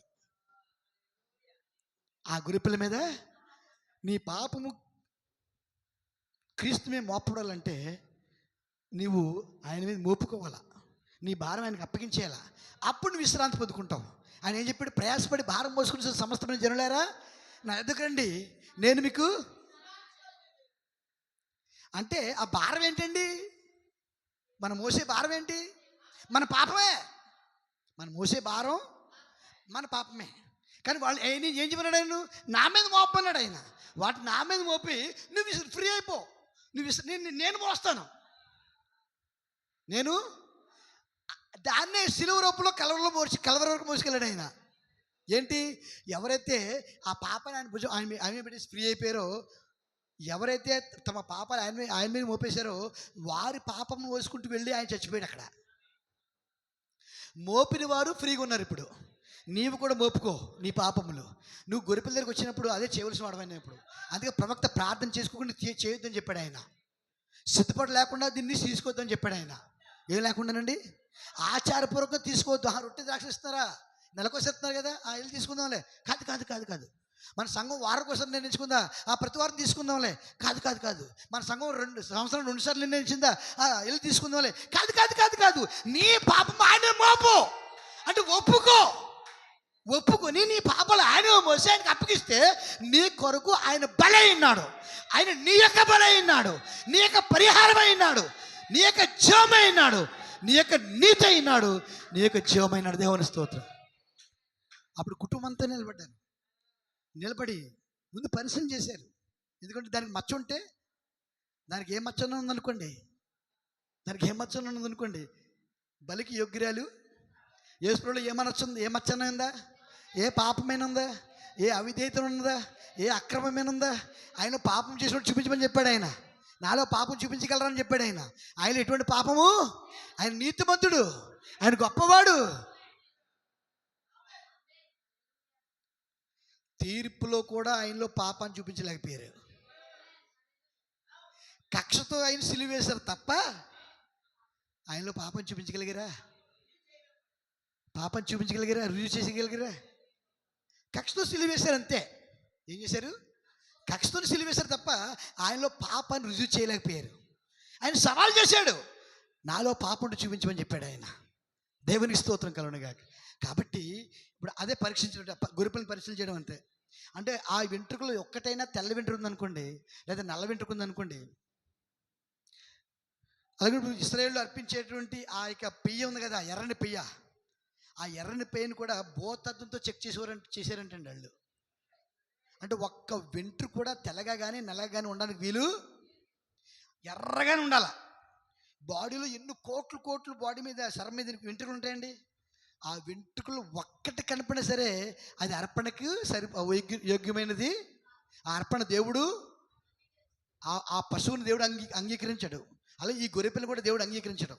అందుకని వారు వెతికి పరిశీలించి 14 రోజులు దాన్ని పరిశీలన చేసి, ఆ తర్వాత ఆ సమయం వచ్చినప్పుడు వదిలించుకోమని చెప్పినటువంటి ఆజ్ఞ వచ్చిన తర్వాత అప్పుడు ఏం చేయాలంటే ఆ కుటుంబం అంతా చేతులు వేసి ప్రార్థన చేసుకున్నారు. ఒకరి తర్వాత ఒకరు. కుటుంబ యజమాని ఉన్నాడు, తండ్రి ప్రార్థన చేసి, ప్రభువా నా పాపములు ఈ గొర్రెపిల్ల మీద పంపించుచున్నాను, వాటి నుండి విడుదల పొందాలని ఆశపడుతున్నాను, కోరుకుంటున్నాను. నేను ఏం చేస్తున్నాడు? హృదయపూర్వకంగా నేను కోరుకుంటున్నాను, నన్ను విడుదల చేయండి, నా పాపం గొర్రెపిల్లని పంపించండి అని దేవుడు వేడుకున్నాడు. ఆ తర్వాత భార్య, ఆ తర్వాత పిల్లలు ఒకరి తర్వాత ఒకళ్ళు అందరూ ప్రార్థన చేసి ముగించిన తర్వాత ఎవరు పాపాల కోసం వాళ్ళు చేసింది? పాపాలు అందరి పాపాలు ఒక్కొక్కరు చేయలేరు కదా. ఎవరికి ప్రార్థన చేసుకున్నారు, అందరి పాపాలు దాన్ని పంపించారు. పంపించిన తర్వాత చూసారా, దేవుని స్తోత్రం. అప్పుడు ఆ తండ్రి ఏం చేశాడంటే కత్తి తీసుకున్నాడు, నూనె కత్తి రెడీ చేసుకున్నాడు. అప్పుడు అందరు నిలబెట్టుకోమని చెప్పేసి అన్నాడు, ఒక నిలబెట్టుకోమన్నాడు. అప్పుడు ఒక్క ఏటుకి ఆ గొర్రెపిల్లని వధించాడు. దేవునికి స్తోత్రం. గొర్రెపిల్లని కింద రక్తాన్ని పట్టమని చెప్పాడు. కొంతమంది పట్టుకున్నారు, కొంతమంది తలెట్టుకున్నారు, కొంతమంది రక్తం పడుతున్నారు. అంటే కుటుంబం ఏం చేస్తుంది? ఇప్పుడు పని చేస్తుంది, క్రియారూపం చేస్తుంది. నమ్మిన దాన్ని క్రియారూపంలో చూపిస్తుంది. దేవుని స్తోత్రం. అదే వారి పరిహారం అని నమ్మింది. ఆ గొర్రెపిల్లే మా యొక్క పరిహారం అని కుటుంబం నమ్మింది. ఇప్పుడు రక్తాన్ని పెట్టారు. రక్తాన్ని పెట్టిన తర్వాత అప్పుడు ఆ కుటుంబ యజమాని ఎవరైతే ఉన్నారో, లేకపోతే తొలిసూరి సంతతి ఎవరైతే ఉన్నారో, ఎందుకంటే ముప్పు ఎవరికి? ఇప్పుడు తొలిసూరి సంతతికే, తొలిచూలుగా పుట్టిన వాడికి. దేవుని స్తోత్రం. అప్పుడు తండ్రి ఏంటంటే ఎవరు కంగారు పడుతున్నాడంటే ఆ తొలిచూలు పుట్టినవాడు కంగారు పడుతున్నాడు. నానా రక్తం ఉందా లేదా అని చెప్పి కంగారు పడుతున్నాడు. అప్పుడు ఆ తండ్రి ఆ పాత్రలో తీసుకుని హిస్సోపు కుంచు తీసుకుని ఆ రక్తాన్ని ఆ కుంచుతో దాన్ని పూసాడు. దేవుని స్తోత్రం. అక్కడ పాపి ఎవరంటే గొర్రెపిల్ల, వారు కాదిక. ఎప్పుడైతే తమ చేతులు గొర్రెపిల్లని చేసుకుని గొర్రెపిల్లని వధించుకున్నారో, తమ కొరకు వారి కొరకు గొర్రెపిల్ల వధించబడిందో చూసారా, ఆ వారి పాపములు ఆ గొర్రెపిల్ల మీదకి బదిలీ చేయబడ్డాయి. ఎప్పుడైతే వారి పాపములు వారి ప్రార్థన పూర్వకంగా వారు ఒప్పుకోలు ద్వారా ఆ పాపములు దాని మీద బదిలీ చేయబడ్డాయో, అప్పుడు వీరు నీతిమంతులై ఉన్నారు. ఇక మరణానికి పాత్రులు కారు. మరణం వీరు తాకజాలదు. ఇప్పుడు మరణం దేని తాకింది? ఇప్పుడు మరణం దేని తాకింది? గొర్రె పిల్లని తాకింది ఇప్పుడు. అంతేనా? అక్కడ ఎవరు చచ్చిపోయారు వారి కోసం? గొర్రెపిల్ల చచ్చిపోయింది. ఈరోజు మన కోసం ఎవరు చచ్చిపోయారు?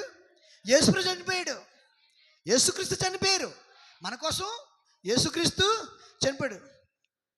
అంటే ఎవరి కోసం యేసుక్రీస్తు చనిపోతారు? ఎవరి పాపములైతే పశ్చాత్తాపడు ద్వారా యేసుక్రీస్తు మీదకి పంపిస్తారో వారి పాపలు క్షమించబడతాయి. అర్థమైందా? నీవు నీ పాపం ఆయన మీద మోపుకోవాలా. ప్రభా నేను నా పాపాలని భరించలేను, నా పాపాలు నీవే పంపిస్తున్నాను అని చెప్పేసి నీ పాపములు నీవు ఆయన మీద పంపించినప్పుడు ఆ పాపంలో ఆయన ఆపాదిస్తాడో, ఎప్పుడైతే ఆపాదించాడో అప్పుడు నీ కొరకు ఆయన బలిగా ఉంటాడు. నీ కొరకు నీకు బదులు మరణిస్తాడు ఆయన.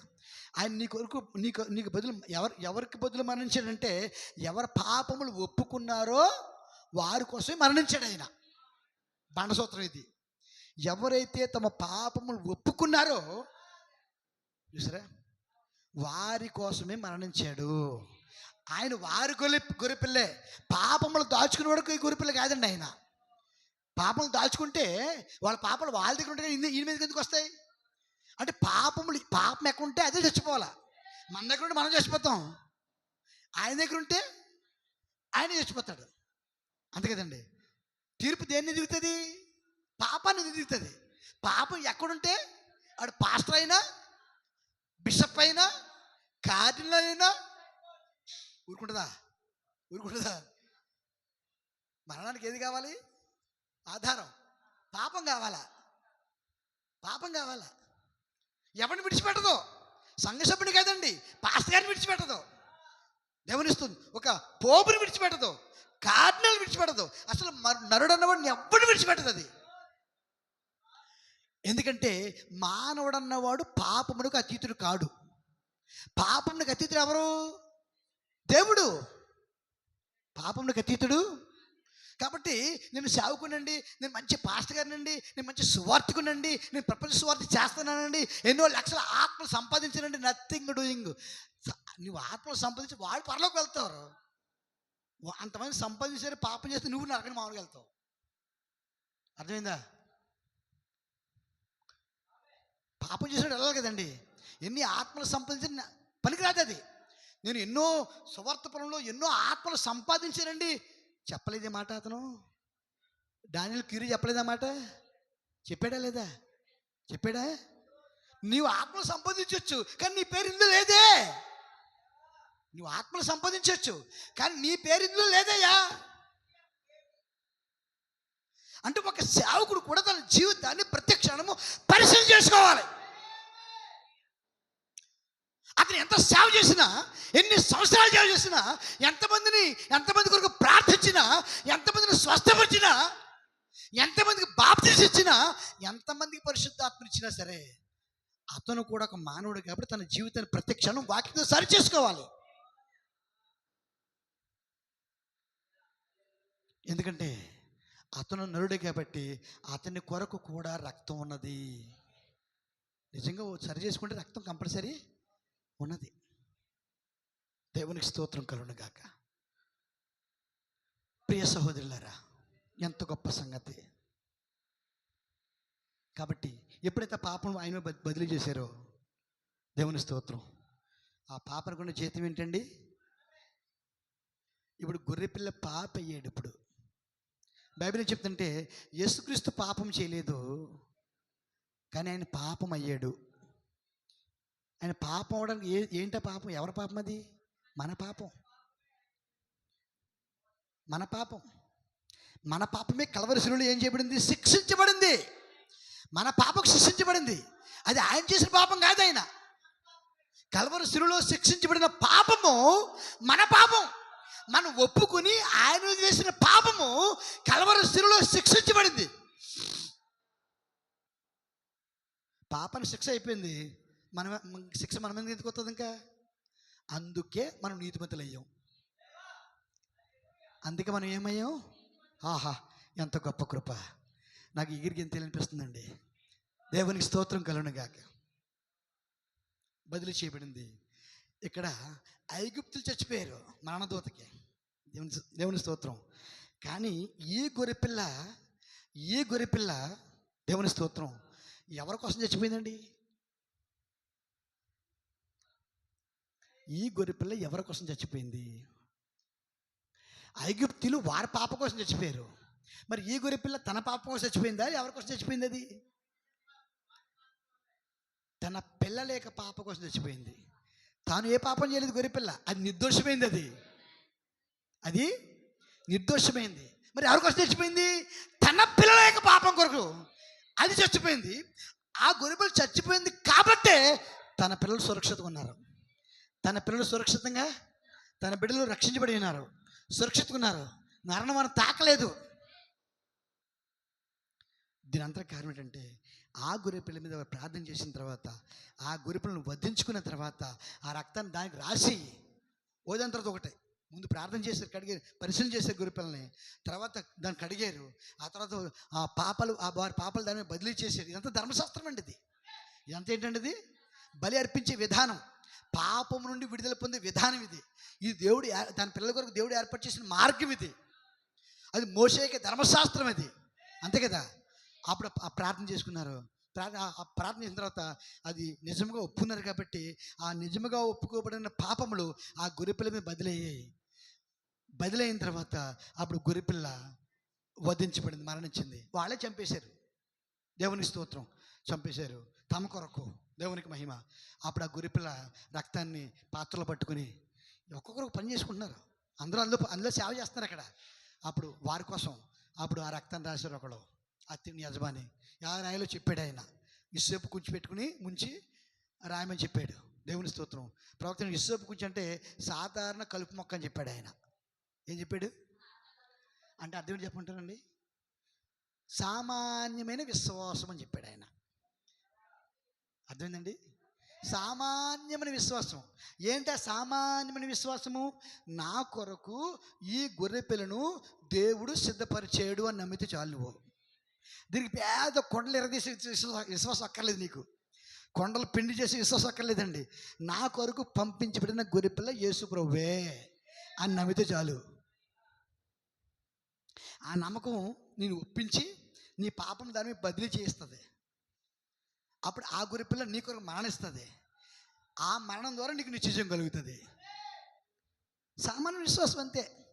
ఆ సామాన్యమైన విశ్వాసంతో ఆ కుటుంబ యజమాని దాన్ని ఏం చేశాడంటే ద్వారబంధాలు మూసాడు. పూసిన తర్వాత అప్పుడు వీరు సహవాసం చేస్తూ ఉన్నారు. వాళ్ళు ఒకరితో ఒకరు సహవాసం చేస్తున్నారు. వారందరినీ ఒక్కో చోట సహవాసం చేయడానికి చూసారా, ఒక్కో చోట కలిసి భుజించడానికి వారికి ఒక ఆహారం ఉంది. అదే గొర్రెపిల్ల యొక్క శరీరము. ఏంటంటే ఇది వారి కొరకు వధించబడిన గొర్రెపిల్ల యొక్క మాంసము. గొర్రెపిల్ల యొక్క మాంసము రొట్టె. అదే వారందరూ కలిసి సహవాసం చేస్తూ భుజిస్తూ బయట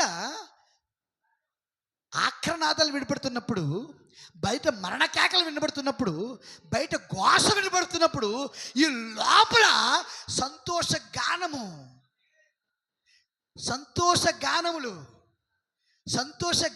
వినబడుతున్నాయి. వీరు సంతోషిస్తున్నారు, ఆనందిస్తున్నారు. ఎందుకంటే వీరు రక్షించబడ్డారు, వీరు విమోచించబడ్డారు.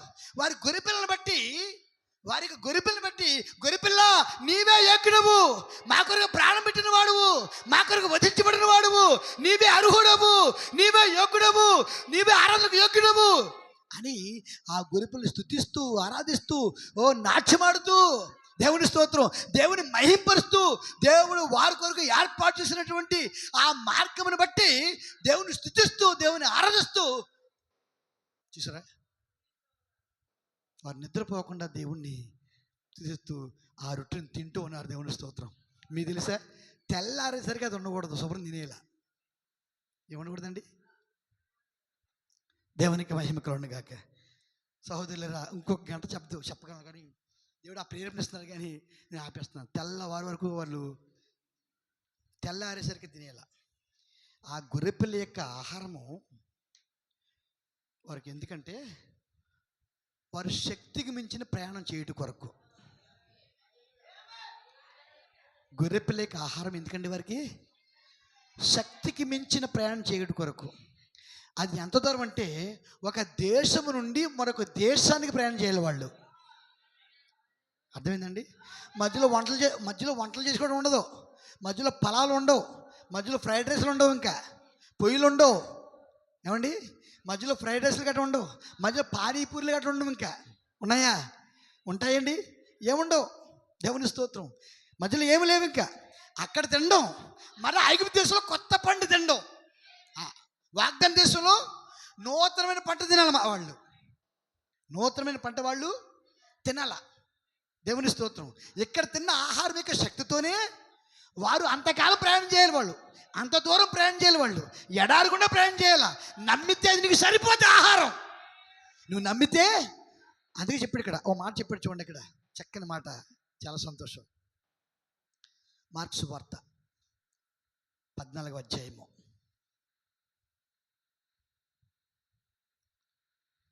25వ వచనం. నేను దేవుని రాజ్యములో ద్రాక్షరసము క్రొత్తదిగా త్రాగు దినము వరకు ఇకను దానిని త్రాగనని మీతో నిశ్చయముగా చెప్పుచున్నాను. నేను మళ్ళీ ఎక్కడ తీసుకుపోతున్నాం? మనం ఆయనతోనూ మధ్యాకాశంలో తీసుకుపోతున్నాం, ఆ విందులో తీసుకెళ్ళిపోతున్నాం. అంటే ఈరోజు మనం తీసుకునేటువంటి ఈ యొక్క రొట్టె ద్రాక్షరసము మనకి ఎంత శక్తి, నిజముగా యథార్థంగా మన వాక్యానుసారంగా హృదయపూర్వకంగా తీసుకున్నట్లయితే, ఒక ఆచారం కాకుండా హృదయపూర్వకంగా అది ఆజ్ఞ కాబట్టి తూచా తప్పకుండా మిక్కిలి విశ్వాసంతో భయముతో మనం తీసుకున్నట్లయితే ఇది ఎంత బలాన్ని ఇస్తుందంటే, మరలా మనం ఎత్తబడి మార్పు చెంది ఎత్తబడి మధ్యాకాశంలోకి వెళ్ళేంత వరకు కూడా ఇది మనకు సరిపోద్దండి. అంత శక్తిని మనకి ఇస్తుంది ఇది. అంటే అంత శరీర మార్పు ఇస్తుంది, అంత శక్తిని ఇస్తుంది. మళ్ళీ దేవుడు చెప్తాడంటే, ఇక్కడ మీకు ఇస్తున్నాను కదా, మళ్ళీ అక్కడే తీసుకుందాం కలిసి మనం అంటున్నాడు ఆయన. ఇప్పుడు దేవుడు మనకి ఇస్తున్నాడు. ఇప్పుడు ఈ దేవుడు ఇచ్చిటైనది, ఇది ఒక నరుడు కాదు, ఇది బ్రహ్మం లేదా కరుణాకరు కాదు, ఇది దేవుని ఆజ్ఞ. ఒక గుడారాన్ని ఎన్నుకున్నాడు దేవుడు, అంతే. అర్థమైందా? ఈ శరీరానికి ఎటువంటి విలువ లేదు. దేవుని స్తోత్రం. ఇప్పుడు మనం ఈరోజు హృదయపూర్వకంగా తీసుకున్నట్లయితే ఇది మీకు ఎంత శక్తిని ఇస్తుందంటే, నీ శరీరాన్ని మారుస్తుంది, మధ్యాకాశంలో తీసుకెళ్తుంది. అక్కడ మరలా ఆయనతో ఉండేంత వరకు ఈ శక్తిని సరిపోతుంది. దేవుని స్తోత్రం. ఇప్పుడు ఆలోచించండి, ఇప్పుడు తప్పకుండా తీసుకోలేదంటారు, ఇది మనకు అవసరం అంటారా కాదంటారా? తీసుకుంటే నిత్య జీవనం పొందుకుంటామంటారా? ఆయనతో పాలుందంటారా? మరి తీసుకుపోతే ప్రమాదం కదా, మరి తీసుకోకపోతే ప్రమాదమేనా? దేవుని స్తోత్రం. అందుకే యేసు మాట చెప్పాడు, ఒకవేళ తీసుకోకపోతే నాతో మీకు పాలుండదు అని చెప్పాడు. తీసుకోకపోతే ఏముండదు అన్నాడా?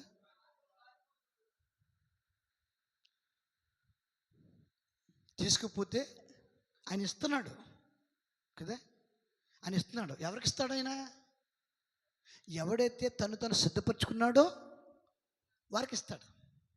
ఎవరైతే తను సిద్ధపరచుకున్నాడో వానికి ఇస్తాడు. దేవుని స్తోత్రం.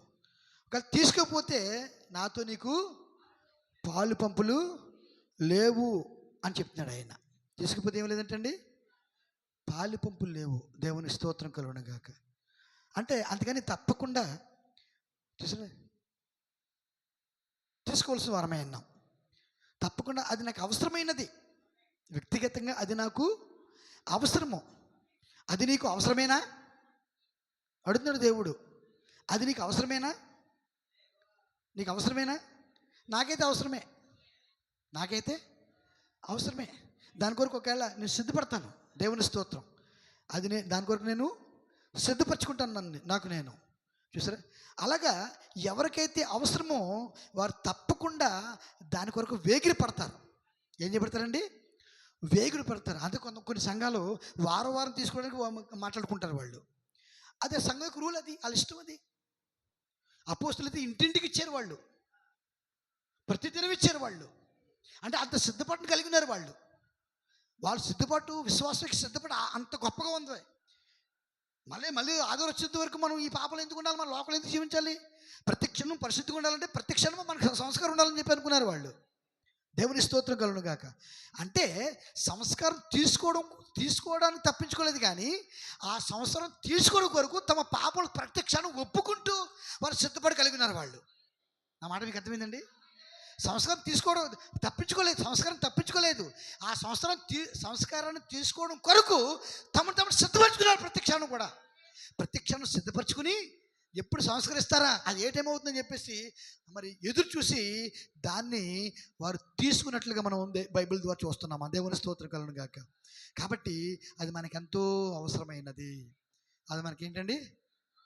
ఎంతో అవసరమైనది. నాకు అవసరం అది. దేవుని స్తోత్రం. మీకు అవసరమైన నమ్ముతున్నాను. అందుకే ఇక్కడికి వచ్చారని నమ్ముతున్నాను. తప్పకుండా నీ పాపం నుండి ఒప్పుకుని దేవుని దగ్గర సరిచేసుకుని తీసుకో అని చెప్పి దేవునికి లేఖనము సెలవిస్తుంది. దేవునికి స్తోత్రం. కాబట్టి ఆ 23 వచనంలో ఆ కృపవరం ఏది కాదు, మనకు నిత్య జీవం ఇచ్చాడు దేవుడు. ఐగుప్తులో ఇశ్రాయేలు రక్షించిన దేవుడే ఈరోజు మనకు కూడా ఒక మార్గాన్ని ఇచ్చాడు. ఆ తప్పించుకునే మార్గము గొర్రె పిల్లైన యేసుక్రీస్తు అయి ఉన్నాడు. ఆయనే మనకు పసక అయినాడు. దేవునికి స్తోత్రం. దేవుడి మాటలు దీవించిన గాక.